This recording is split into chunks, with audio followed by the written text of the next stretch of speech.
조선 후기 나라의 이름난 학자이자 개혁가였던 한 남자가 있었습니다. 우리는 그를 보통 실학자 정약용, 목민심서의 저자, 대단한 사상가로 기억합니다. 그런데 오늘 이야기의 주인공은 위대한 학자 정약용이 아닙니다. 오늘 우리가 만나볼 사람은 멀리 유배지에서 가족을 그리워하던 한 아버지 정약용입니다.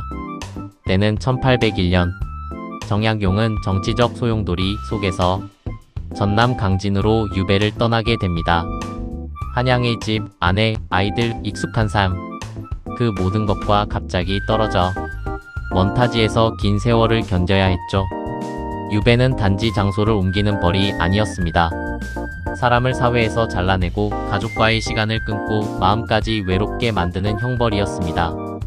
정약용도 예외가 아니었습니다. 세상은 그를 죄인이라 불렀을지 몰라도 그는 여전히 누군가의 남편이었고 누군가의 아버지였습니다. 강진의 어느 날 정약용에게 택배 하나가 도착합니다. 지금처럼 상자가 예쁘게 포장돼 온 것도 아니고 편리한 배송 시스템이 있던 시대도 아니었습니다. 먼 길을 돌아 가까스로 그의 손에 들어온 것은 아내가 보낸 낡은 치마감이었습니다. 그 치마는 특별한 옷이었습니다. 아내가 시집 올 때 가져왔던 젊은 날의 기억이 깃든 다홍빛 치마. 하지만 세월은 너무 많이 흘렀습니다. 붉던 빛은 발에 있었고 천은 해져 있었습니다. 누군가에겐 그저 낡은 천조각일 수 있었습니다. 하지만 정약용에게 그건 아내의 세월이었고 함께 살던 집의 기억이었고 멀리 있는 가족의 체온이었습니다. 그는 그 치마를 바라보며 아내의 젊은 시절을 떠올렸을 겁니다. 그리고 아마 이런 생각을 했겠죠. 나는 지금 유배지에 갇혀 있지만 내 마음까지 가족에게 닿지 못하는 것은 아니라고. 정약용은 그 낡은 치마를 버리지 않았습니다. 오히려 더 소중하게 다뤘습니다. 그는 그 천을 잘라 작은 서첩을 만들었습니다. 그리고 그 위에 두 아들에게 남길 글을 써 내려가기 시작했습니다. 이 서첩의 이름이 바로 하피첩, 노을빛 치마로 만든 책이라는 뜻입니다. 생각해보면 참 놀랍습니다. 보통 사람 같으면 억울함을 적었을 겁니다. 세상을 원망하는 말을 적었을 겁니다. 자신의 고통과 분노를 써도 이상하지 않았을 겁니다. 그런데 정약용은 그러지 않았습니다. 그는 자식들에게 무너진 아버지의 모습을 보내지 않았습니다. 대신 삶의 기준을 보냈습니다.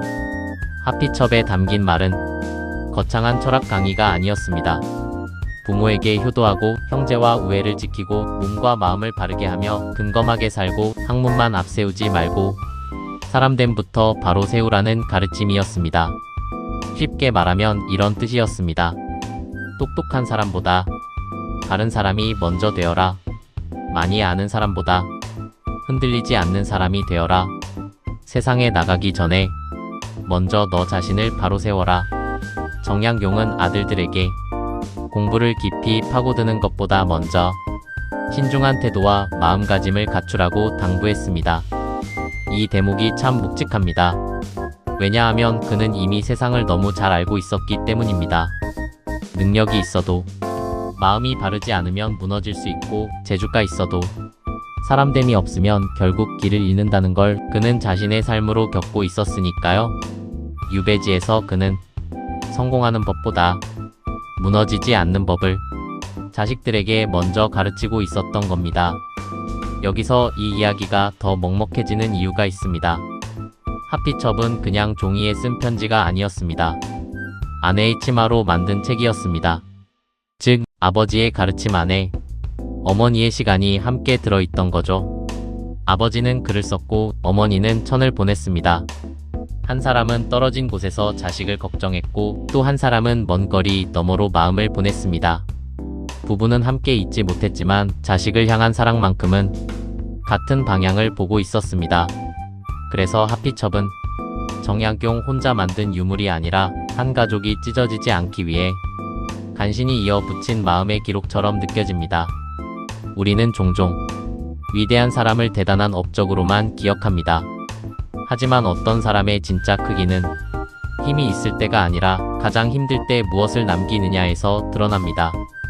정약용은 출세를 남기지 못한 순간에도 가르침을 남겼고 권력을 잃은 자리에서도 품위를 잃지 않았습니다. 그리고 자식들에게 원망이 아니라 기준을 남겼습니다. 이게 바로 이 이야기가 지금까지도 사람을 울리는 이유입니다. 세월이 지나 그가 쓴 하피첩은 유물로 남았습니다. 지금 우리에게 남은 것은 빛바랜 치마 조각 위에 글씨 몇 줄일지 모릅니다. 하지만 사실 그 안에 남아있는 건 글씨보다 더 큰 것입니다. 고난 속에서도 사람이 어떻게 품격을 지킬 수 있는지, 떨어져 있어도 가족에게 어떻게 사랑을 전할 수 있는지, 그리고 부모가 자식에게 줄 수 있는 가장 큰 유산이 돈도 아니고 지위도 아니고 올바른 마음이라는 사실 말입니다.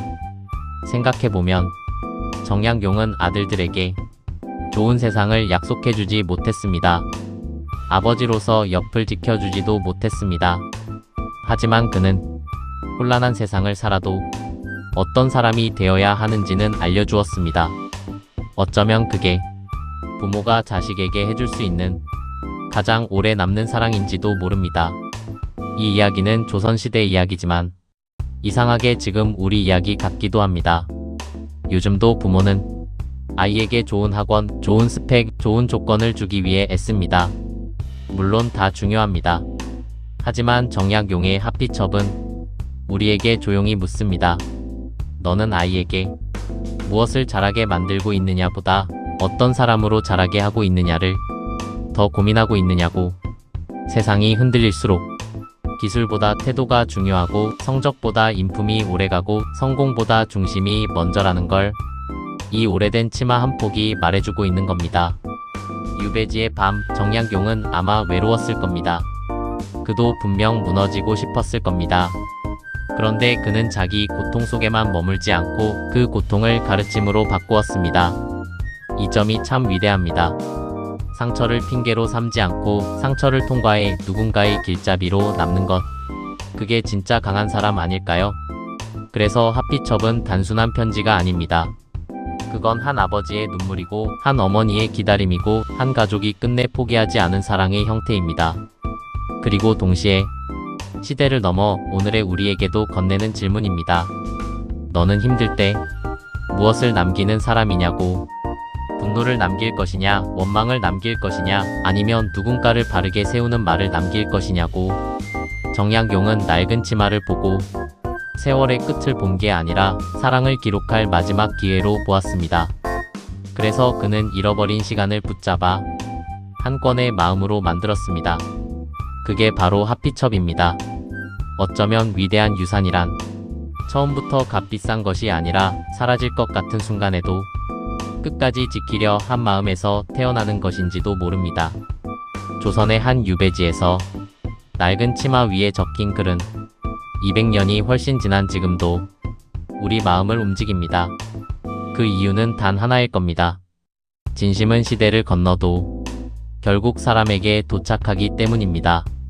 오늘 우리가 기억해야 할 정약용은 대단한 학자 이전에 고난 속에서도 사랑을 가르침으로 바꿔낸 아버지였습니다. 그리고 하피첩은 그 아버지가 남긴 세상에서 가장 조용하지만 가장 오래가는 유산이었습니다.